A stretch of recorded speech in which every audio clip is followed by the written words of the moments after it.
Oke, stop dulu. Kalian yang pernah nonton semua film Iron Man pasti nggak pernah menemukan adegan ini.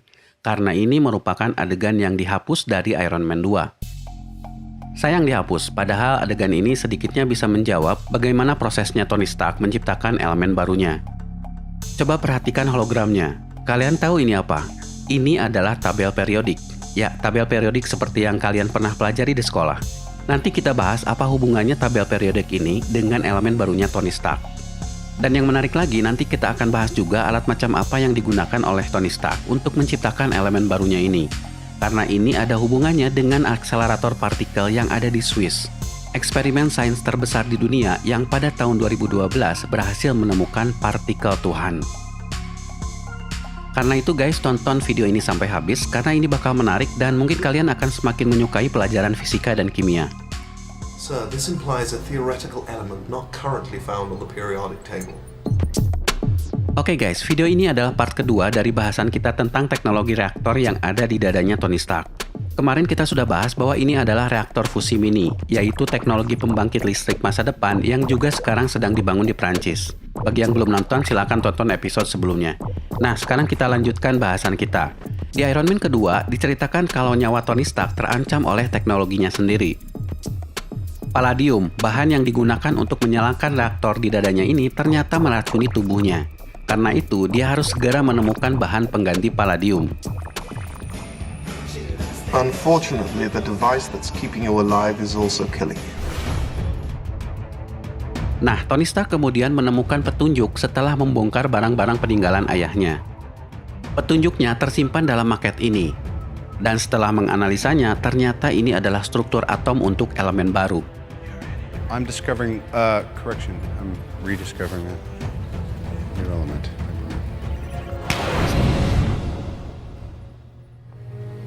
Dead for almost 20 years.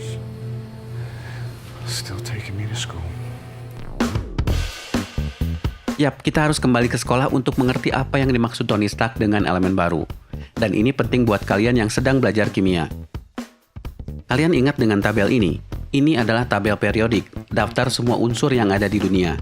Hidrogen, oksigen, nitrogen, helium, uranium, dan seterusnya. Kalian bisa menyebutnya mereka atom, unsur, atau elemen. Di sekolah mungkin kalian pernah disuruh menghafalnya seperti ini. Hai Lina, kau rebut cinta suci Freddy. Beli mangga, cari sirsak, bawa rambutan. Ya macam-macam lah cara menghafalnya. Tapi yang penting sebenarnya bukan menghafalnya, tapi tahu apa fungsi tabel ini. Fungsi penting dari tabel ini adalah untuk menentukan bahan dari semua teknologi yang ada. Dari baterai HP, rompi anti peluru, senjata nuklir, sampai bajunya Iron Man. Ngomong-ngomong soal bajunya Iron Man, dilihat dari bahannya, sebetulnya penyebutan Iron Man atau manusia besi itu kurang tepat. Iron Man, that's kind of catchy. It's got a nice ring to it. I mean, it's not technically accurate. The suit's a gold titanium alloy. Pertanyaannya, mengapa harus dari emas dan titanium? Emas seperti yang kalian tahu adalah logam anti karat. Kalau dibuat dari besi, ya Iron Man sudah pasti karatan. Sedangkan titanium adalah bahan yang sekuat baja tapi lebih ringan. Titanium is a super strong yet super light metal. It even floats on water. Dan titanium paling aman untuk tubuh manusia. Karena itu titanium juga menjadi bahan untuk dokter mengganti tulang yang patah. Maka campuran emas dan titanium ini adalah bahan yang pas untuk Iron Man. Karena kuat, ringan, anti karat, tahan api, dan aman untuk tubuh manusia.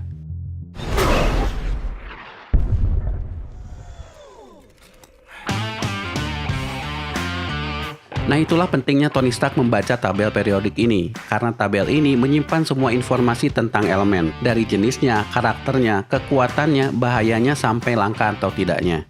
Nah ini adalah adegan yang dihapus dari Iron Man 2. Adegan ini dirilis oleh Perception, perusahaan efek yang membuat hologram ini.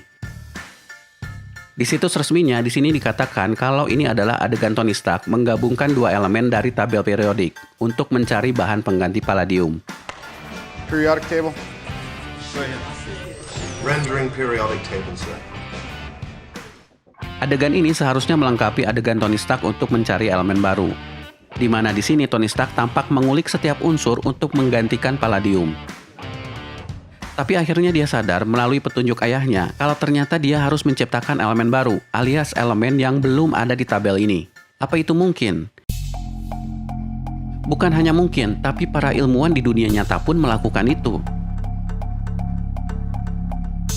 Elemen-elemen yang diberi warna ungu ini bukanlah elemen yang ditemukan di alam, tapi merupakan elemen buatan yang diciptakan di lab.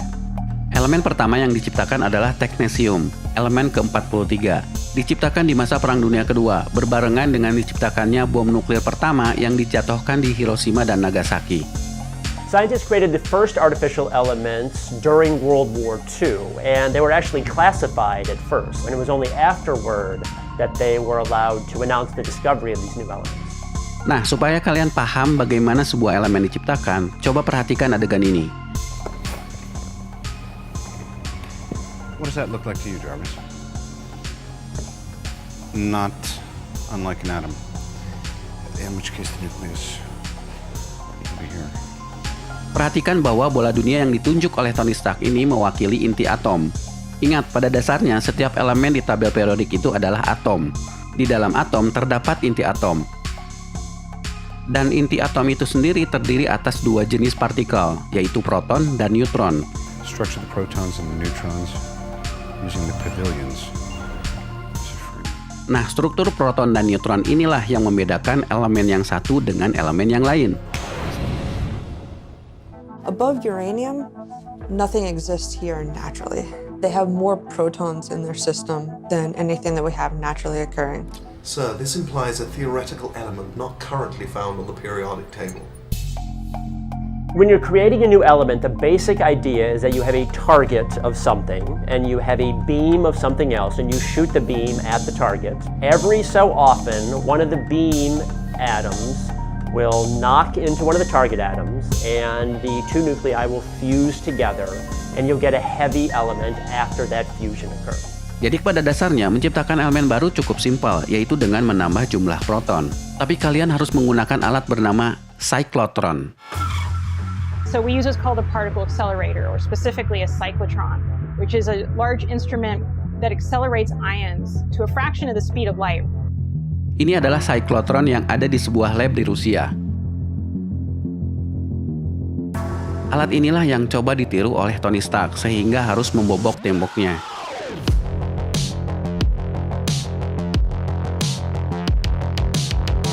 When we make one of these new elements in the cyclotron, we really have to just add a proton.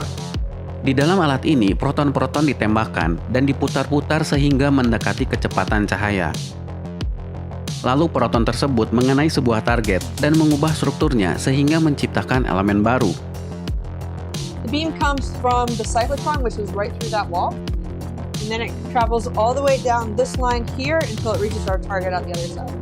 Ya, kurang lebih seperti itulah yang dilakukan oleh Tony Stark. Dia mempercepat proton dan menembak sebuah target, sehingga target ini akan berubah struktur atomnya dan menciptakan elemen baru. Congratulations, sir.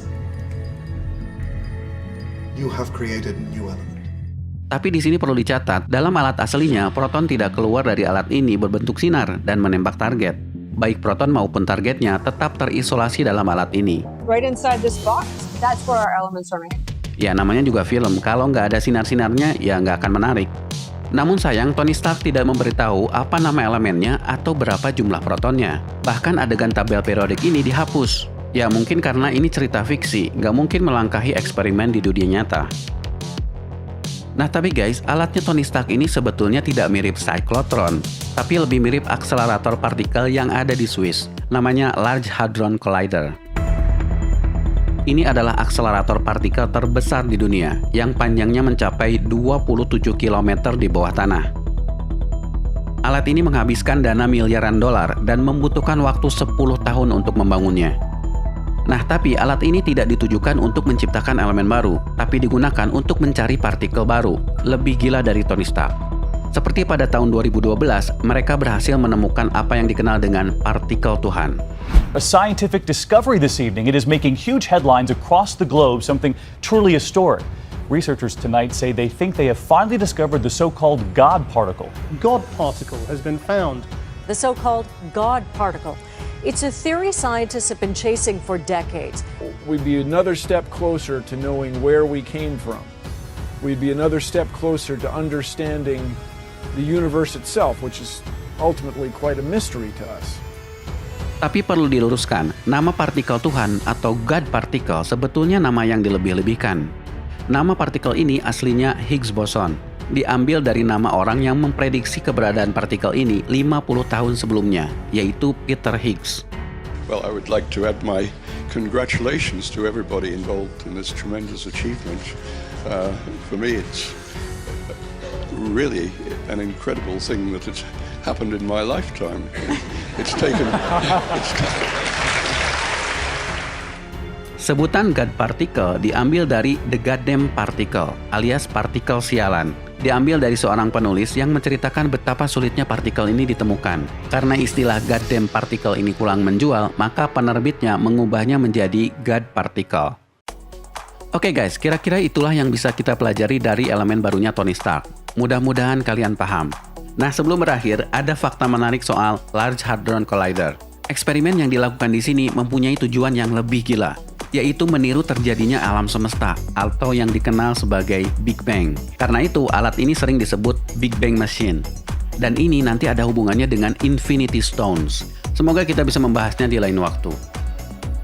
Big bangs and 6 elemental crystals hurtling across the virgin universe. These Infinity Stones each control an essential aspect of existence.